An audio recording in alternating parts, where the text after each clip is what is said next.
we suffer from something called SAD, situational attention deficit disorder. Now, I hope you notice, by the way, the pronoun that I'm using is we. I do not come to you as a voice of wisdom today. I come to you as a fellow pilgrim on this journey that we call life. And sometimes I think I understand this well, and other times, quite frankly, I stink.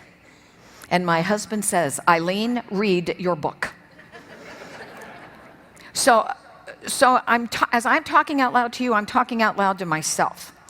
And so when I think of this suffering, this ailment called SAD, I'm going to describe some of the symptoms. And so that I don't feel like I'm alone, if you experience these symptoms, would you please say, oh yeah, can you do it? Oh, yeah. All right, so here's some of the symptoms. You walk into a room, you stand there, and you think, I came in here for a reason. Good. Got. All right, here's another one. You look down at your PDA, your day timer, wherever it is that you keep appointments, and it says, John Jones, 10 o'clock. And you're thinking, I have no clue who he is. All right, now here's one of my favorite ones. In your wonderful, proficient, productive best, you make a phone call. And while the phone is ringing, you decide you're also going to answer email. You're ahead of me. You're right. So that by the time the person on the phone says hello, you forgot who you called. Right? Your brain went out your nose. That's a pretty sight, isn't it? But you know what?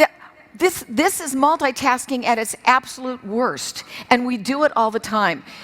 The first research that was done on this actually came from the University of London, and they're continuing to track this, that when we try to multitask that way, particularly because you're asking your brain to do a bunch of different things. You got a visual component that's going here, you have the words that you're going to type here, then you also have the auditory side here.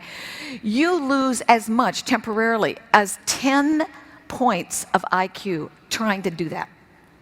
That is as much as if you had sat there and smoked a joint. So the next time you feel tempted to do this, just pretend, go, I'm not going to do this. I think resiliency is growing through adversity as well as opportunity so that you end up better on the other side. What will it take to be resilient if I'm going to be able to grow through? And I'll tell you what I think it's going to take, energy. At the end of the day, do you have the mental, emotional, physical hardiness that will create the energy that will allow you to grow through both adversity and challenge?